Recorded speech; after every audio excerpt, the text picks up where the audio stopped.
Eu quero andar como ele andou, pisar nas pegadas que ele deixou.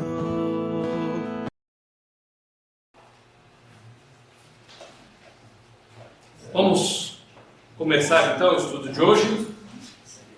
Relembrando um pouquinho, hoje é a aula 2 de Hebreus, né? Então, relembrando um pouquinho que a gente já estudou no livro de Hebreus, o livro está falando sobre a supremacia de Cristo. É um livro que vai para as profecias, vai para a história, vai para os acontecimentos do Velho Testamento e mostra que tudo isso se concretiza em Jesus Cristo. Que tudo aquilo era uma sombra e Cristo é a realidade. Então ele começa falando da revelação. Antigamente Deus falou muitas vezes, de muitas maneiras, aos pais pelos profetas. Agora ele nos fala em Jesus. Então ele começa dando a revelação de Deus. E fala que agora a revelação de Jesus Cristo é superior à antiga. Inclusive fala que ele é o esplendor da glória de Deus. Fala que ele é a expressão exata do seu ser. Que ele sustenta todas as coisas. Que ele fez a purificação dos pecados e que ele está sentado à direita da majestade. Ou seja, Cristo é superior aos anjos, porque os anjos foram criados por Deus, Jesus Cristo é filho. Os anjos adoravam e Cristo era adorado. Os anjos serviam e Cristo é o Senhor. E aí alguém poderia dizer assim, tá, então para que servem os anjos? O verso 14 do capítulo 1 fala assim, os anjos têm o seu valor porque eles servem a favor dos que hão de herdar a vida eterna. Eles servem ao Senhor para os propósitos de Deus. Entrando no capítulo 2, ele fala que nós devemos nos apegar com mais firmeza às verdades ouvidas. Quais verdades? Aquelas verdades de Cristo Jesus. Deus usou os anjos para trazer uma mensagem no passado. E aqueles que não ouviram essa mensagem sofriam consequências. Por exemplo, a mulher de Ló. Avisou, não olhe para trás, ela olhou e se converteu numa estátua de sal. Aí ele fala, no capítulo 2, verso 3, como escaparemos nós se negligenciarmos tão grande salvação, a qual, tendo sido anunciada inicialmente pelo Senhor, foi confirmada pelos que a ouviram. Essa mensagem, se a mensagem dos anjos, que são inferiores a Cristo, trazia consequências quando rejeitada, muito mais essa mensagem salvadora de Jesus Cristo, anunciada pelo próprio Senhor, ela tem um valor muito maior, um peso maior. Cristo é o autor da nossa salvação. E aí ele entra no capítulo 3 falando, considerai atentamente Jesus. Para o povo de Israel era muito forte Moisés, a lei, mas Cristo é superior a Moisés. E por 3 vezes, entre os capítulos 3 e 4, aparece a expressão, se hoje ouvirdes a minha voz, não endureçais o vosso coração. E aí no próprio 3, verso 12 fala, cuidado, para quê? Para que não haja em você o coração perverso de incredulidade, que vos afaste do Deus vivo. O tempo é hoje, não permita que o engano endureça o teu coração.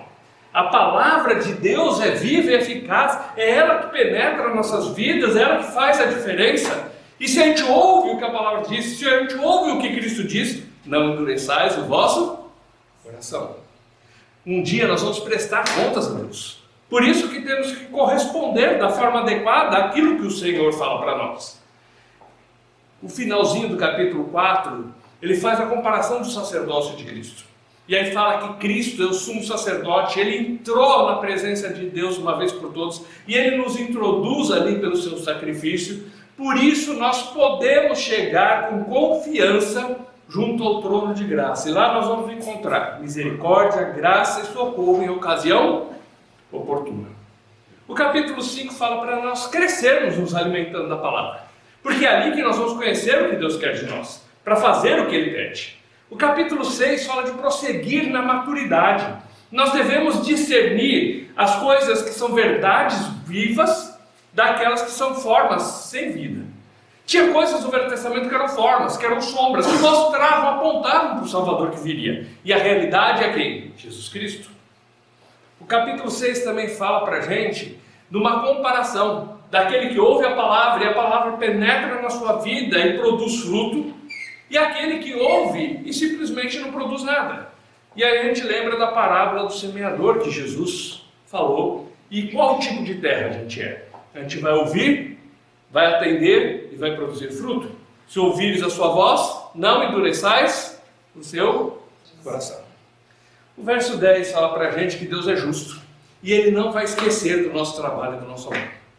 Ou seja, o mesmo Deus que sabe e nos avisa para não endurecer o coração, Ele fala que Ele vai recompensar por aquilo de bom que nós fizermos. E em que Deus é imutável em todo o seu propósito. E Jesus Cristo é um sacerdote para sempre.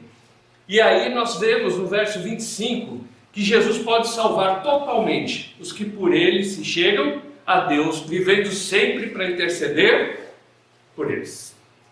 Capítulo 9, começamos a aula de hoje. Foi uma pequena revisão para nos situarmos dentro do livro. E aí capítulo 9, verso 1.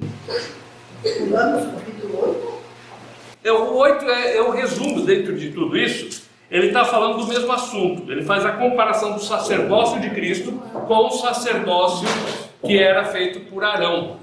E que o sacerdócio de Cristo é superior.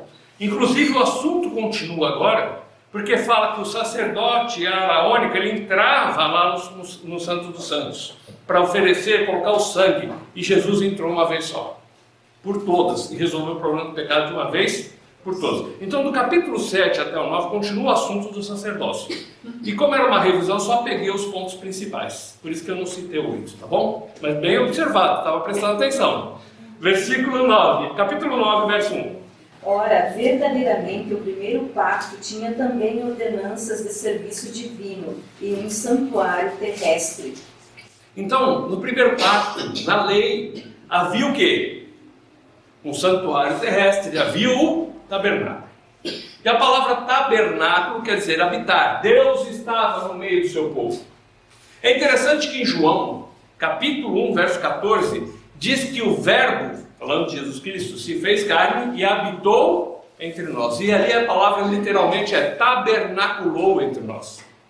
Nós estudamos isso um pouco na segunda fase. Veja que é interessante. Aqui era a sombra. Cristo é a realidade. E aí ele vai fazer essa comparação. Havia um tabernáculo terrestre na época em que foi estabelecida a lei. E agora ele vai comparar com Jesus Cristo. Versículo 2. Porque um tabernáculo foi preparado, o primeiro no qual estavam o candeeiro e a mesa e os pães da preposição. Esse é chamado de o santuário. Então, lá dentro tinha o quê? O candelabro, que era a luz, e tinha a mesa dos pães. Interessante que a gente olha para Jesus falando, e ele fala para os discípulos, eu sou a luz do mundo.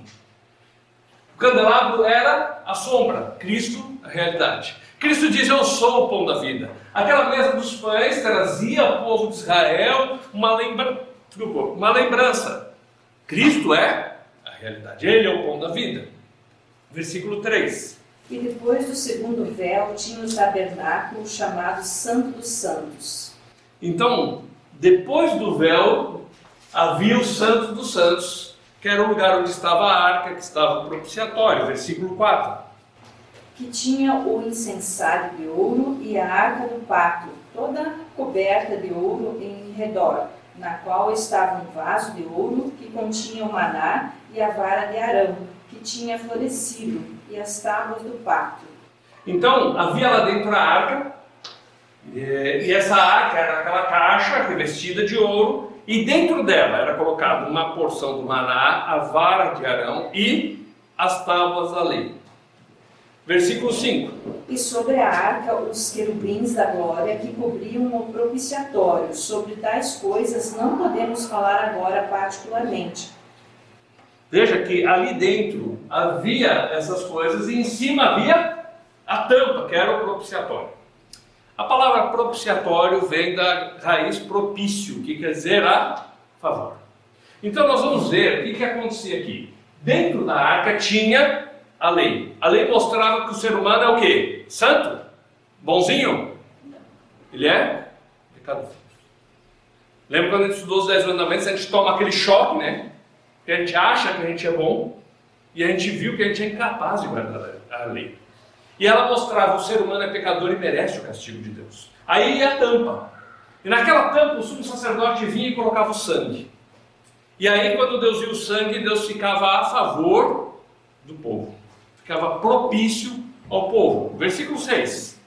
Quando estavam essas coisas assim ordenadas, os sacerdotes entravam sempre no primeiro tabernáculo, realizando o serviço de Deus. Então o sacerdote só podia entrar nessa primeira parte, eles não podiam entrar na segunda. Versículo 7. Mas o segundo, apenas o sumo sacerdote, uma vez por ano, não sem sangue, o qual ele oferecia por si mesmo e pelos erros do povo. E aí, nessa segunda parte, só o sumo sacerdote, ou o chefe do sacerdote, que podia entrar uma vez por ano e colocando sangue. E ele primeiro tinha que oferecer o sacrifício por ele mesmo, porque ele também era um pecador. Agora ele vai pegar toda essa história do tabernáculo e comparar com Jesus Cristo. Como ele fez na parte dos anjos, como ele fez com a lei, como ele fez com Moisés, como ele fez com os sacerdotes, agora ele vai fazer essa comparação, que tudo aqui se refere a Jesus Cristo. Versículo 8. Isto significando para o Espírito Santo que o caminho para o mais santo de todos ainda não se havia manifestado, enquanto o primeiro tabernáculo ainda estava de pé. Então, o caminho para se achegar até Deus, ainda não tinha sido manifestado. Havia esses rituais, mas o caminho mesmo ainda não tinha. Versículo 9 e 10. Que foi uma figura para o tempo então presente, no qual eram oferecidos tanto dons como sacrifícios que não podiam aperfeiçoar o que realizava o serviço em relação à consciência, que consistia apenas em comidas e bebidas e diversas abluções e ordenanças carnais impostas sobre eles até o tempo da reforma. O tempo da reforma, ou a ocasião oportuna, que traz na minha versão. Ou seja, eles tinham aquelas coisas que eles seguiam, mas aquilo em si não aperfeiçoava ninguém. O próprio sumo sacerdote era um pecador que precisava do sacrifício. Ninguém era aperfeiçoado por aqueles rituais.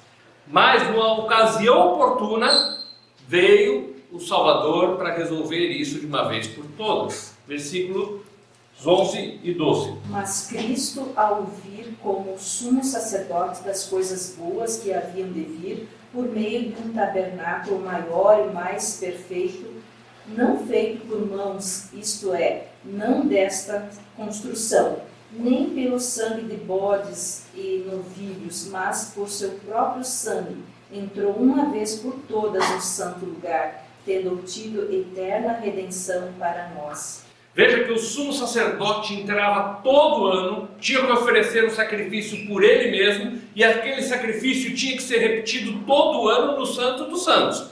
Lá fora era todo dia. Mas Cristo entrou uma única vez e resolveu de uma vez por todas. O sacrifício de Cristo foi suficiente ao ponto de resolver o problema do pecado e nunca mais precisar ser repetido.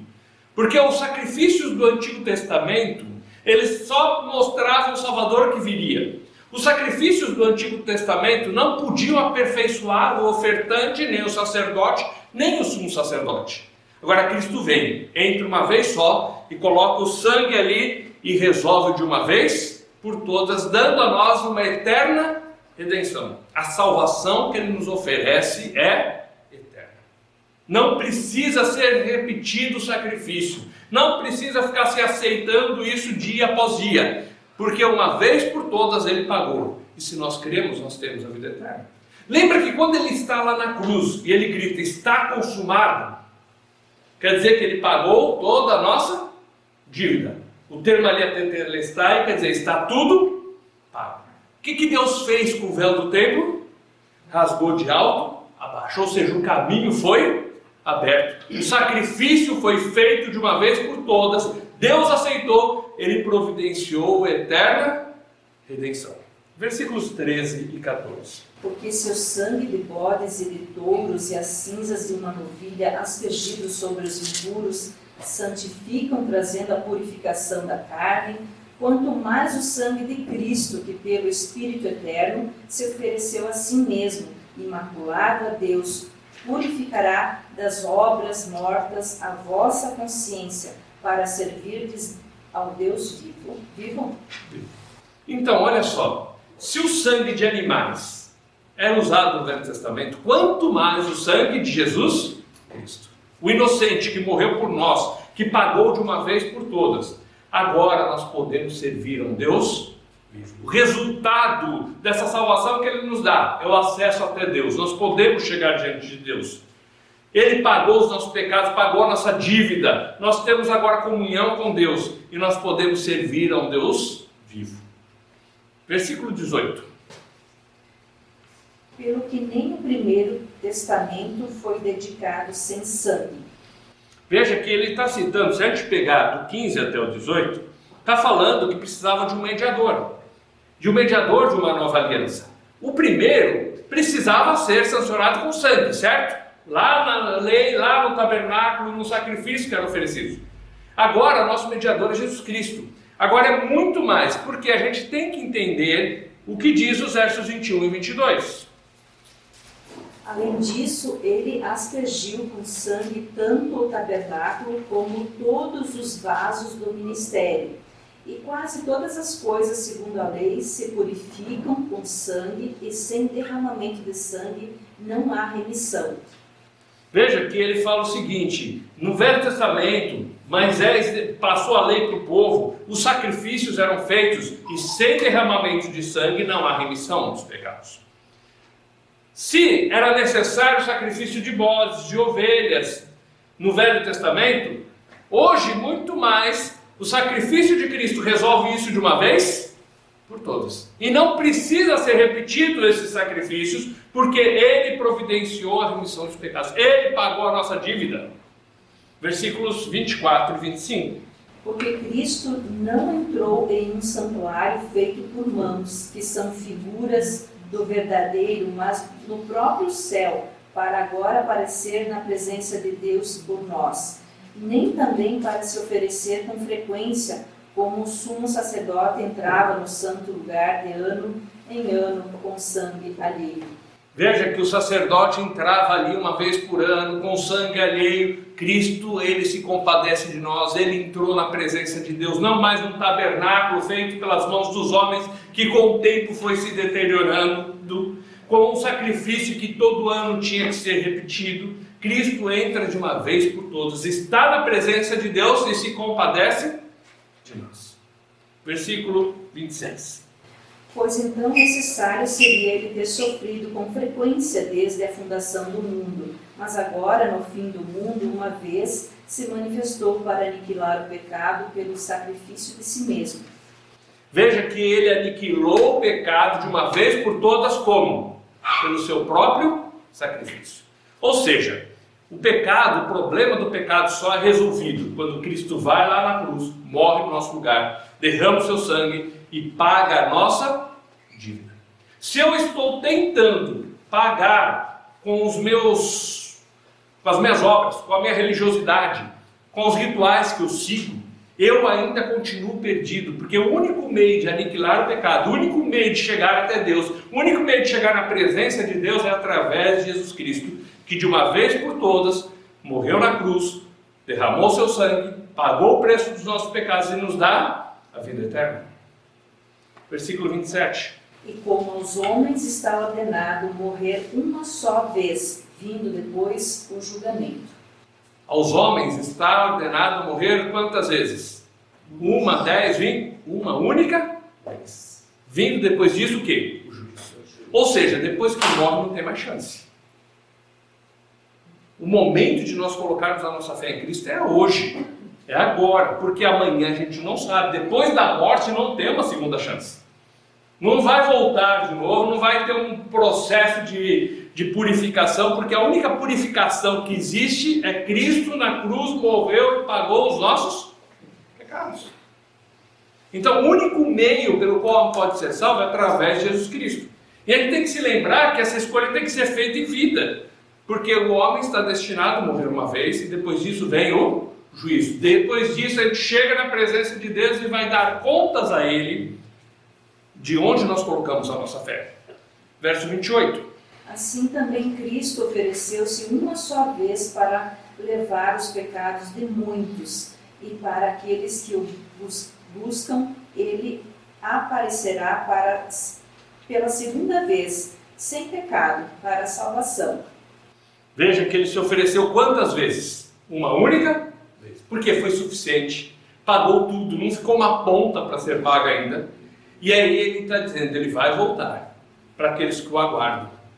Ele veio a primeira vez para ser o nosso Salvador, morreu no nosso lugar, pagou a nossa dívida, nós podemos chegar diante de Deus. Se nós morrermos hoje e chegar diante de Deus, o justo juiz, Deus sabe o que nós queremos. E se nós queremos que Cristo pague os nossos pecados, nós temos a vida eterna, vamos morar com o Senhor.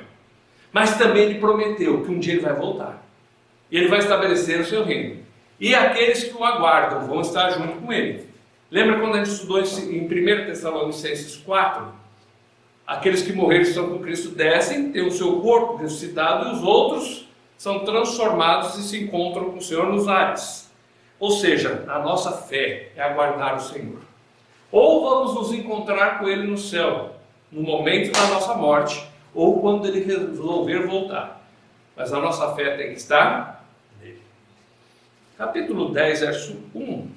Porque a lei, tendo a sombra das coisas boas que virão, e não a imagem exata das coisas, não pode nunca, com os mesmos sacrifícios que eram continuamente oferecidos de ano em ano, aperfeiçoar os que se achegam. Veja que a lei era a sombra, o sacrifício era a sombra, o tabernáculo era a sombra, a realidade é Jesus Cristo. A sombra nunca aperfeiçoou ninguém, Jesus pode aperfeiçoar. Essa é a diferença. Versículos 3 e 4. Mas nesses sacrifícios a cada ano se recordam os pecados, porque não é possível que o sangue de touros e de bodes tire pecados. O sangue dos animais não tirava o pecado. É só o sangue de Cristo. Aquilo era uma sombra que apontava para Jesus Cristo. Vocês vão ver que eu estou pegando mais tópicos, em vez de verso a verso, porque é um livro mais longo. Às vezes eu pulo a citação do Velho Testamento, mas eu estou mantendo a explicação para o nosso entendimento. Versículos 9 e 10. Do 5 ao 10 fala sobre esse assunto, mas vamos ler o 9 e o 10. Então ele disse: Eis-me aqui para fazer a tua vontade, ó Deus. Ele tira o primeiro para que possa estabelecer o segundo, por cuja vontade somos santificados pela oferta do corpo de Jesus Cristo, feita de uma vez por todas. Então, ele pega e ele cita os versos 5 até 7, é uma citação do livro de Salmos, Salmo capítulo 40, que está falando sobre essa questão do sacrifício que era feito. E a pessoa não é santificada pelas ofertas do Velho Testamento, mas ele é santificado de uma vez por todas pela fé em Jesus Cristo, pela oferta de Jesus Cristo, pelo sacrifício dele no nosso lugar. E é interessante, se nós formos lá para o livro de Salmos, olhando esse assunto aqui, que fala que Cristo removeu os pecados, que Ele nos salvou, e que Ele pagou de uma vez por todas, os versos 2 e 3 do Salmo 40, ele fala assim: tirou-me de um poço de lama e perdição, colocou meus pés sobre uma rocha e me firmou os passos. E me pôs nos lábios um novo cântico, um hino de louvor ao nosso Deus. Muitos verão essas coisas, temerão e confiarão no Senhor. Ou seja, Ele me tira da lama do pecado, Ele me firma os passos, e a transformação que Ele produz na minha vida faz com que as pessoas queiram conhecer esse Jesus. Veja que antigamente os sacrifícios não podiam aperfeiçoar a pessoa, mas Ele nos tira do pecado e Ele aperfeiçoa a nossa vida ao ponto de ser um testemunho vivo do poder dEle atuando em nós. Verso 11. E cada sacerdote se apresenta diariamente ministrando e oferecendo muitas vezes os mesmos sacrifícios, que nunca podem tirar os pecados. Então, todo dia o sacerdote oferecia o sacrifício no altar. Todo ano era oferecido no dia da expiação outro sacrifício com um bode emissário e o bode expiatório. E o sangue era colocado em cima do propiciatório. E sempre isso repetido, porque não podia remover os pecados. Verso 12. Mas este homem, havendo oferecido um único sacrifício pelos pecados para sempre, assentou-se à direita de Deus. O sacrifício dele foi definitivo, foi para sempre. E não somente foi para sempre e perdoou os nossos pecados, mas ele está vivo e assentado à direita de Deus. O sumo sacerdote ofereceu um sacrifício. Ele entrava, colocava o sangue e saía. Cristo entrou, resolveu, colocou o sangue, perdoou os nossos pecados e permaneceu no Santo dos Santos, junto com Deus, assentado à direita de Deus, intercede por nós e nos chama. Acheguemos, pois, com confiança ao trono da graça. Versículo 14. Porque com uma só oferta ele aperfeiçoou para sempre os que estão santificados. Veja que uma oferta só, ele aperfeiçoou para sempre aqueles que confiam nele. E aí quando fala isso, está dizendo o seguinte: na hora que ele paga a nossa dívida, ele nos torna aceitáveis diante de Deus. Ele perdoa os nossos pecados, ele nos purifica dos nossos pecados. E por isso somos aperfeiçoados e aceitos na presença de Deus. Tem aquele lado da santificação na hora, declarada por Deus. Os pecados estão pagos, ele está purificado, ele pode chegar na presença de Deus. Tem a questão do aperfeiçoamento do dia a dia, ou santificação do dia a dia, onde eu procuro viver de uma forma que eu agrade, como resposta em gratidão por aquilo que ele fez por mim. E existe aquela definitiva, quando nós chegarmos na presença de Deus, nunca mais nós pecaremos. Mas veja que ele oferece, ele aperfeiçoa de uma vez por todas. No momento nos declarando justos diante de Deus, nos ajuda no dia a dia e a eternidade inteira. Versículo 15. E disto o Espírito Santo também nos é por testemunha, porque depois de haver dito: Pode ler o 16 também. Este é o pacto que farei com eles depois daqueles dias, diz o Senhor. Colocarei as minhas leis em seus corações e em suas mentes as escreverei. Veja que a lei tinha sido colocada na pedra. Deus declarou os 10 mandamentos, escreveu na pedra. Ele falou: agora não vai ser na pedra, vai ser no seu coração. Agora não vai ser você ler e tentar seguir para ser transformado. Agora é aqui dentro, a transformação vem de dentro para fora. Versículos 17 e 18. E de seus pecados e iniquidades não mais me lembrarei. Ora, onde há remissão destes, não há mais oferta pelo pecado. Se o pecado foi tirado, se o pecado foi pago, não precisa mais de oferta. Veja que Jesus disse lá na cruz: está tudo pago. Tetelestai. Aí está consumado. Aí o texto de Isaías 53, versos 10 e 11, diz assim: o penoso trabalho da sua alma Deus verá e ficará satisfeito. E é interessante que dentro desse capítulo de Isaías 53, fala que verdadeiramente ele levou sobre si as nossas enfermidades. O castigo que nos traz a paz estava sobre ele. Todos nós andávamos desgarrados como ovelhas, cada um se desviava pelo caminho, mas o Senhor fez cair sobre ele a iniquidade de nós todos. Cristo fez a remissão dos pecados de uma vez por todas e não precisa mais ser feito o sacrifício. Ele resolveu para sempre. Por isso, verso 19 e 20. Tendo, pois, irmãos, ousadia para entrarmos no Santíssimo Lugar pelo sangue de Jesus, por um caminho novo e vivo, que ele consagrou para nós, através do véu, isto é, da sua carne. Veja que nós temos intrepidez para entrar no Santo dos Santos, pelo caminho novo que ele nos abriu. Antes era o sumo sacerdote, entrava, pegava o sangue, colocava ali e saía rápido dali. Agora não, Jesus Cristo pagou os pecados. Nós podemos chegar diante de Deus, nós podemos chegar na presença de Deus, porque Cristo resolveu o problema de uma vez por todas. Se Ele tirou o pecado, nós temos acesso a Deus. Quando Ele disse está consumado, Deus disse eu estou satisfeito, o véu foi rasgado de alto a baixo, nos abrindo o caminho da comunhão com o Senhor, de viver na presença dEle. Versos 21 e 22. E tendo um sumo sacerdote sobre a casa de Deus, cheguemo-nos com coração verdadeiro em inteira certeza de fé, tendo o coração purificado da má consciência e o corpo lavado com a água pura. Veja que nós agora podemos nos aproximar de Deus. Inclusive somos convocados, aproximemos-nos, cheguemos à sua presença. Ele resolveu. Nunca no Velho Testamento diria-se a homem nenhum: vamos nos aproximar e entrar dentro do véu. Agora Cristo pagou os pecados e está chamando: nos aproximemos da sua presença. Versículo 23. Fiquemos, pois, firmes em nossa profissão de fé, sem nos abalar, porque fiel é aquele que prometeu.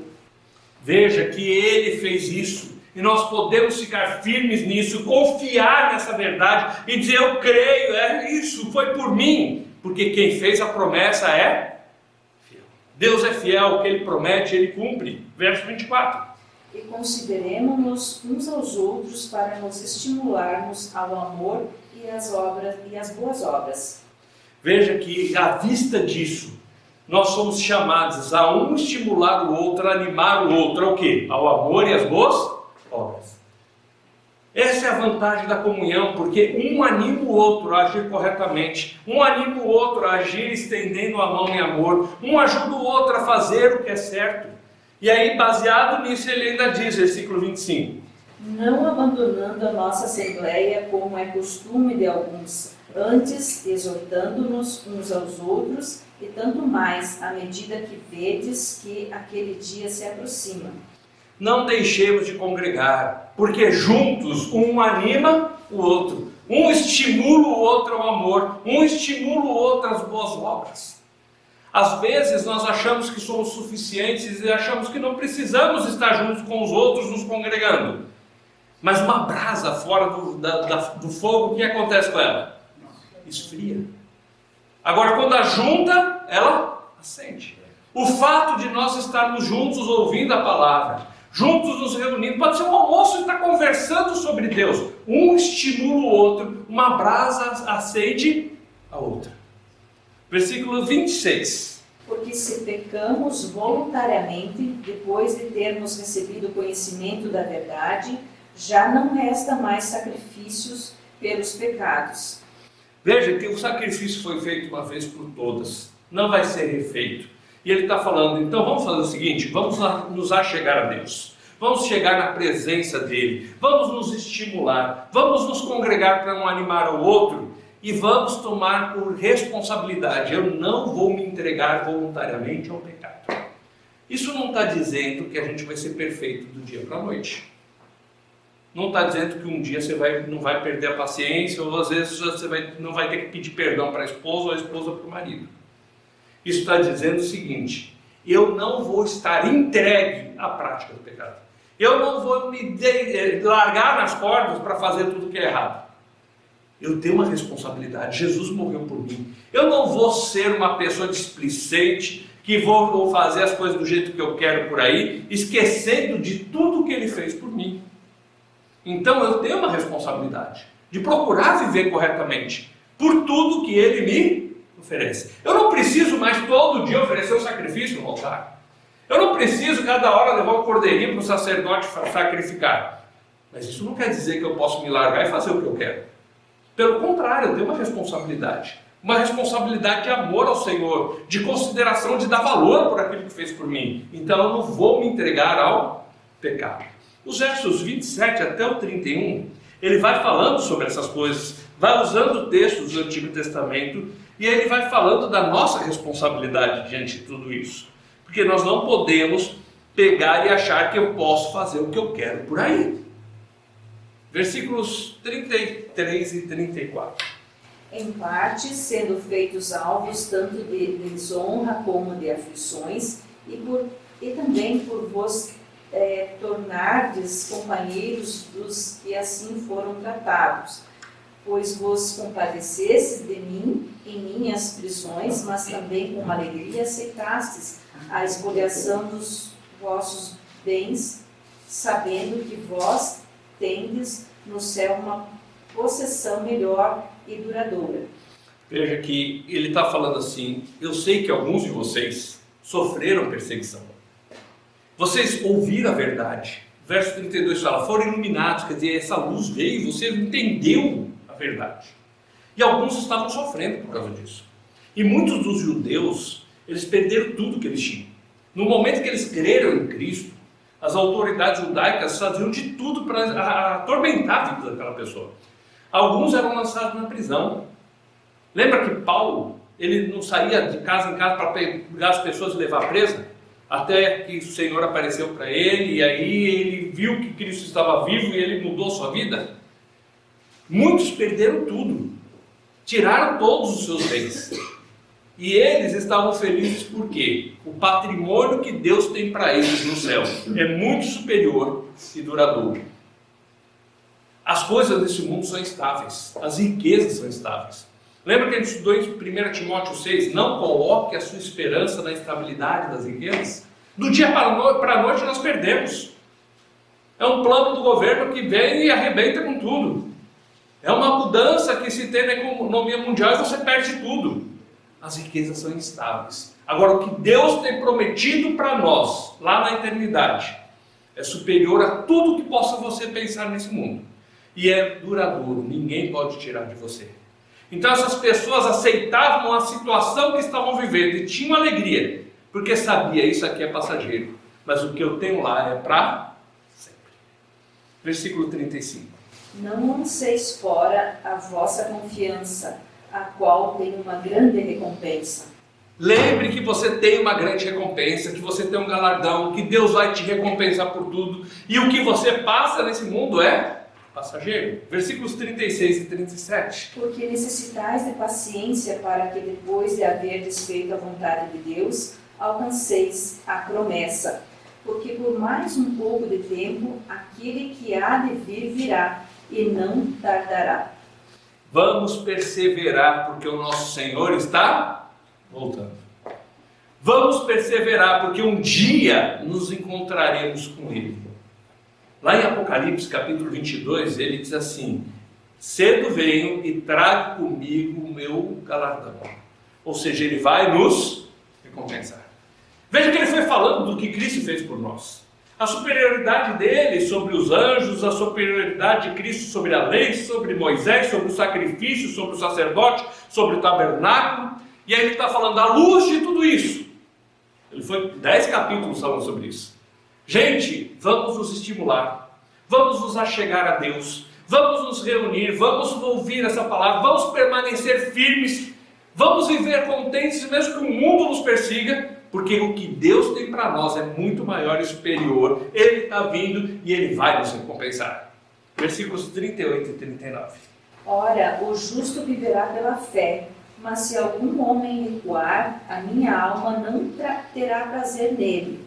Nós, porém, não somos daqueles que recuam para a perdição, mas daqueles que creem para a salvação da alma.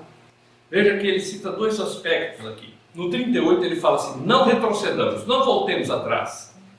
Por que ele fala isso? Porque senão Deus não vai ficar contente conosco. Agora no 39 ele fala assim: tem gente que chega até a porta, tem gente que ouve, tem gente que sabe, tem gente que tem tudo no seu intelecto, mas na hora da decisão, ele recua.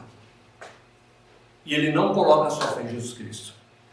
Ele se deixa balançar pelas pressões da sociedade. Lembra a parábola do semeador? Ele se deixa levar pelos cuidados deste mundo e não se lança e confia em Cristo como seu Salvador. Capítulo 11, verso 1.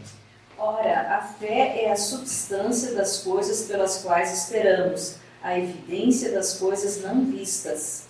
Então a fé é a certeza das coisas que a gente espera.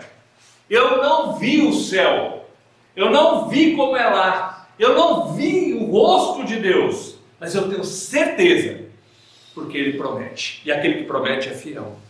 Ela é a convicção do que se espera, é a convicção do que não se vê. Ah, nunca ninguém foi lá do outro lado para falar, não preciso, o Deus que fala é fiel. Ah, mas quem garante isso? É Deus, não é um ser humano. Então, pela fé, a gente pode ter certeza e convicção.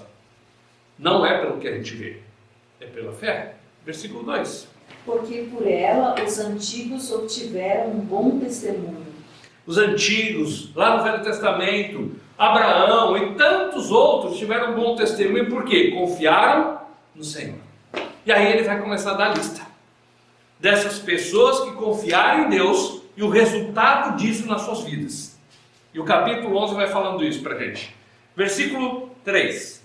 Através da fé, entendemos que os mundos foram moldados pela palavra de Deus, de modo que as coisas que são vistas não foram feitas das coisas que aparecem. Ele começa em Gênesis capítulo 1. No princípio criou Deus os céus e a terra. Pela fé nós entendemos que Deus com o seu poder criou todas as coisas. Lembra que quando nós estudamos a Bíblia, começamos essa jornada de entender a palavra, a gente foi comparando a ciência com os relatos sobre Deus, e que o poder criador de Deus tem muito mais coerência do que os relatos ditos científicos, que tem muitos furos matemáticos, físicos e científicos, e que a nossa confiança tem que estar em alguma coisa. E se estiver no Big Bang ou na teoria da evolução, nós não temos base sólida nenhuma para isso. E se estiver em Deus é pela fé também, e eu prefiro ter fé naquilo que me traz esperança. Pela fé nós podemos entender que Deus, pelo seu poder, criou todas as coisas. Lembra que a gente fez a comparação, por exemplo, com a imaginar que o mundo vindo de uma grande explosão, é a mesma coisa que a gente imaginar que um livro saiu como resultado da explosão numa tipografia. É impossível. Mas você pensar que alguém inteligente escreveu aquele texto, montou as letrinhas uma atrás da outra para fazer e vinha no livro para a gente, é muito mais coerente. E foi assim que Deus fez. Teremos muitos argumentos para apresentar, mas é pela fé que a gente vai entender. A gente pode apresentar 1001 argumentos, ainda é uma questão de fé. Aí ele fala, vai para Gênesis capítulo 4, pela fé. Pela fé, Abel ofereceu a Deus um sacrifício mais excelente do que Caim, pelo qual alcançou o testemunho de que ele era justo, testificando Deus sobre os seus dons, e através disso, depois de morto, ainda fala. Pela fé, Abel foi lá e ofereceu o sacrifício certo, porque confiou na promessa de Deus, de que precisava vir o Salvador, e que precisava o inocente levar o castigo no lugar do pecador. Ah, mas ele foi morto, mas o testemunho dele vale até hoje. Lembra o verso 2? Pela fé os antigos alcançaram bom testemunho. Pela fé, Abel ofereceu o sacrifício confiando no Salvador que viria, e serve de exemplo para nós. Verso 5. Pela fé, Enoque foi trasladado para não ver a morte, e não foi achado, porque Deus o trasladara, porque antes de sua trasladação, ele tinha testemunho de que agradara a Deus. Pela fé, Enoque agradou a Deus. E aí fala que Deus se agradou tanto dele e o levou para o céu sem a morte. Nós somos no capítulo 5 de Gênesis. Veja que é uma sequência de Gênesis, e ele está falando, os antigos alcançaram um bom testemunho. Abel, até hoje a sua fé é falada. Enoque, ele pela fé agradou a Deus. Versículo 6. Porém, sem fé é impossível agradar-lhe, porque é necessário que aquele que se aproxima de Deus acredite que ele existe e que é galardoador daqueles que diligentemente o buscam. Veja que sem fé é impossível agradar a Deus. Enoque agradou a Deus pela fé. Se a gente não acredita que Deus existe, como a gente vai agradar Ele? Agora, quando eu acredito que Ele existe, Ele vai galardoar, Ele vai premiar, Ele vai dar uma recompensa para aquele que acredita nele e segue os seus caminhos. Sem fé é impossível agradar a Deus. Verso 7. Pela fé, Noé, tendo sido avisado por Deus a respeito das coisas que ainda não se viam, comoveu-se com temor, preparou uma arca para a salvação de sua casa, pela qual condenou o mundo e tornou-se herdeiro da justiça, que é segundo a fé. Pela fé, Enoque construiu a arca. Noé. Ainda bem, né, que você estava acordado, eu não. Pela fé, Noé construiu a arca. E sabe uma coisa que é interessante? No capítulo 6 de Gênesis, verso 22, fala assim: e Noé fez tudo de acordo como Deus lhe havia ordenado. Sabe por que ele obedeceu? Porque ele nunca ele ia ficar anos construindo uma arca de 135 metros de comprimento, 22 metros e meio de altura, e vai indo conhecer andares e tantas coisas, se ele não tivesse crido. Pela fé nós conseguimos ouvir o que Deus falou, entender o que Ele fez. Pela fé nós podemos colocar a nossa fé no sacrifício de Jesus Cristo. Pela fé nós somos salvos. Pela fé nós podemos viver de um modo que agrade a Deus. Pela fé nós podemos obedecer. Eu quero andar como Ele andou, pisar nas pegadas que Ele deixou. Eu quero olhar como Ele olhou, olhar sem maldade, com os olhos do amor. Eu quero viver como Ele aqui, com os olhos no céu.